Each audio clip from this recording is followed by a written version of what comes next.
সত্যিই বলছি বন্ধুরা, দেখতে যতটা না সুন্দর তার থেকে খেতে আরও বেশি সুন্দর হয়েছিল। চলো আজকে তোমাদের দেখিয়ে দিই খুবই সামান্য উপকরণে কীভাবে খিচুড়ি আর এই কুমড়োর চপটা বানিয়েছিলাম। কুমড়োর চপটাও অসাধারণ খেতে হয়েছে। তার জন্য যা লাগবে, এখানে আমি নিয়ে নিয়েছি তেল, ধনে জিরে গুঁড়ো, 2টো শুকনো মরিচ, 2টো দারচিনি স্টিক, 3টে এলাচ, একটু জিরে, পেঁয়াজ কুচি, কাঁচা লঙ্কা কুচি 4-5টে, হলুদ গুঁড়ো, লঙ্কা গুঁড়ো, লবণ এবং আদা রসুন বাটা। এখানে নিয়ে নিয়েছি পেঁপে, কুমড়ো আর আলু। তো এখানে আমি দেখো পাতলা পাতলা করে স্লাইস করে কুমড়োগুলোকে কেটে নিয়েছি, ভালো করে ধুয়ে নিয়ে কেটে নিয়েছি। এদিকে দেখো সয়াবিন ভিজিয়ে দিয়েছিলাম, ওগুলোকে জল নিংড়ে নেব। এভাবে চেপে চেপে যখন ওগুলো নিংড়ে নেবো, দিয়ে এটাকে দেখো জল নিংড়ানো হয়ে গেছে, এটাকে সাইড করে রেখে দেবো। এদিকে আমি নিয়ে নিচ্ছি 1 কাপ মতো মুসুর ডাল এবং 1.5 কাপ মতো মুগ ডাল, দিয়ে ওটাকেও ভালো করে ধুয়ে নেবো। তারপর দেখো এদিকে ভালো করে ধোয়া হয়ে গেছে। এখানে আমি নিয়ে নিয়েছি 1.5 গ্লাস মতো চাল। তো চালটাকেও আমি এবার ভালো করে ধুয়ে নেবো। ধুয়ে নিয়েছি, এখানে একটা পাত্র বসিয়ে দিয়েছি, ওতে আমি চালগুলো ঢেলে দিচ্ছি। ধুয়ে রাখা চাল এবং ডালগুলোকে ঢেলে দেবো একসঙ্গে। ওর মধ্যে দিয়েছি 3টে তেজপাতা, সামান্য একটু হলুদ, সামান্য একটু লবণ দিয়ে প্রায় 6 গ্লাস মতো জল দিয়ে ওটাকে ঢেকে বসিয়ে দেবো সেদ্ধ করতে। এদিকে আমি দিয়ে দিয়েছি কড়াইতে তেল দিয়ে দিয়েছি। এবার তেলের মধ্যে সামান্য একটু লবণ দিয়ে দেবো, দিয়ে সয়াবিনগুলোকে ভালো করে কষিয়ে নেব। 2 থেকে 3 মিনিটের মতো ভালো করে কষিয়ে নেব। তো আমার সয়াবিনগুলো দেখো কষানো হয়ে গেছে, ওগুলোকে তুলে নেবো আমি। তুলে নিয়ে ওই কড়াইতে আবার একটু তেল দিয়ে দেবো। তেলের মধ্যে দিয়ে দেবো সামান্য একটু হলুদ, সামান্য একটু লবণ, দিয়ে কেটে রাখা যে আলু পেঁপেগুলো ছিল ওগুলোকে ভালো করে ওর মধ্যে ভেজে নেবো।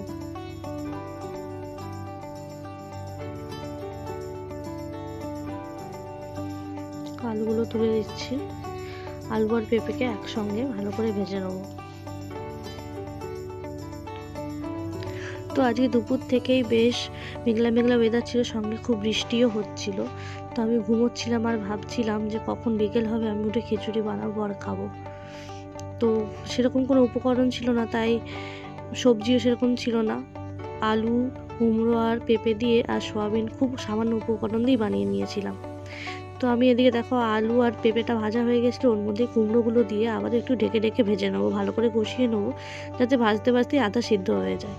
তো এদিকে আমি কুমড়ো চপের জন্য ব্যাটারটা তৈরি করে নিচ্ছি, যার জন্য আমি নিয়েছি 1.5 কাপ মতো বেসন।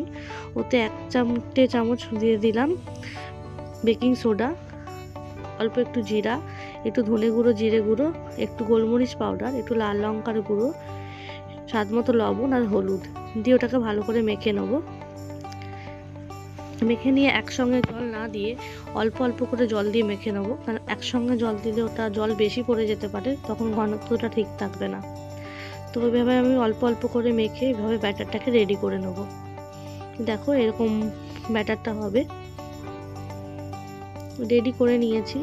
এদিকে আমি ওই কেটে রাখা কুমড়োগুলোর মধ্যে ভালো করে ময়দাগুলোকে মেখে নেব, যাতে কুমড়োটা বেসনের মধ্যে দিলে বেসনটা গা থেকে না সরে যায়, ভালো করে যেন লেগে যায়। এদিকে দেখো কুমড়ো ভাজা হয়ে গেছে। ততক্ষণে এদিকে আমি সেদ্ধ যে বসিয়ে দিয়েছিলাম চাল আর ডাল, ওটাও প্রায় হয়ে গেছে, অনেকটা সেদ্ধ। ওর মধ্যে আমি দিয়ে দেবো কুমড়ো আর আলু, দিয়ে আবারও ঢেকে বসিয়ে দেবো। এদিকে ততক্ষণ আমি কড়াইতে তেল দিয়ে দিয়েছি, দারচিনি, এলাচ, 2টো শুকনো লঙ্কা আর জিরে দিয়ে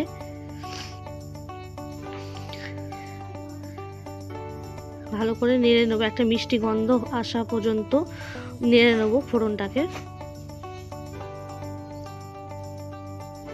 এরপরে ওর মধ্যে দিয়ে দেবো কেটে রাখা পেঁয়াজ।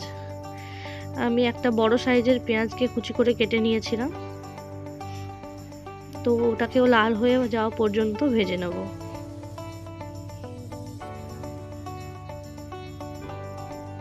পেঁয়াজগুলো প্রায় ভাজা হয়ে গেছে। এরপরে ওর মধ্যে দিয়ে দেবো আদা রসুন বাটা, প্রায় 2 চামচ মতো আদা রসুন বাটা নিয়েছিলাম আমি। আদা রসুনের কাঁচা গন্ধ চলে যাওয়া পর্যন্ত ওটাকে ভেজে নিয়ে এবার ওর মধ্যে দিয়ে দেবো ধনে গুঁড়ো, জিরে গুঁড়ো, হলুদ গুঁড়ো, লঙ্কা গুঁড়ো দিয়ে ওটাকে ভালো করে কষিয়ে নেব। অল্প একটু সামান্য লবণ দেবো, যেহেতু আমরা খিচুড়িতে লবণ দিয়েছি অলরেডি, ভাত আর চালের মধ্যে লবণ দিয়ে দিয়েছিলাম, তাই অল্প করে লবণ দেবো। মশলাটা কষানো হয়ে গেলে এবার ওর মধ্যে দিয়ে দেবো সয়াবিনটা চাইলে তোমরা যখন আলু আর কুমড়ো দিয়েছিলে তখনও দিয়ে দিতে পারো, কিন্তু আমি এভাবে দিলে সয়াবিনের ভেতরে মশলাগুলো ঢুকে যায়, তখন আরও বেশি খেতে স্বাদ হয়ে যায়। তাই আমি এভাবে যখনই সয়াবিন দিই কোনো খিচুড়িতে তো এভাবেই দিই, দিয়ে ওটাকে ঢেকে নিয়ে বেশ কিছুক্ষণ একটু কষিয়ে নেব। তো এদিকে দেখো আমার সয়াবিনগুলো কষানো হয়ে গেছে।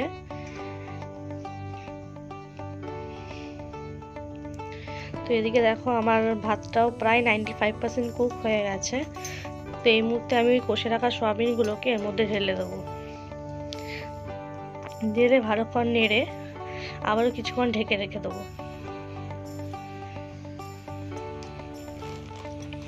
দেখো আমার পুরো খিচুড়িটাই কমপ্লিট। এর মধ্যে দিয়ে দিলাম 4-5টা কাঁচা লঙ্কা চেরা, দিয়ে দিলাম সামান্য একটু চিনি, অল্প একটু গরম মশলার পাউডার, দিয়ে দেবো একটু ঘি। চিনিটা চাইলে তোমরা স্কিপ করতে পারো, আমার খিচুড়িতে একটু মিষ্টি মিষ্টি স্বাদটা ভালো লাগে তাই আমি চিনি দিলাম। দিয়ে ওটাকে ঢেকে এবার রেখে দেবো। দেখো খুব অসাধারণ খেতে হয়েছিল, সত্যিই বলছি। এরপর আমি পাঁপড়গুলোকে ভেজে নেব। পরে ভাবলাম যে একটু পাঁপড়ও হলে ভালো হয়, তাই পাঁপড়গুলোকেও ভেজে নিচ্ছি। এখানে আমার পাঁপড় ভাজা হয়ে গেছে। এরপর আমি ওই কুমড়োগুলোকে বেসনের মধ্যে ডুবিয়ে ভেজে তুলে নেব।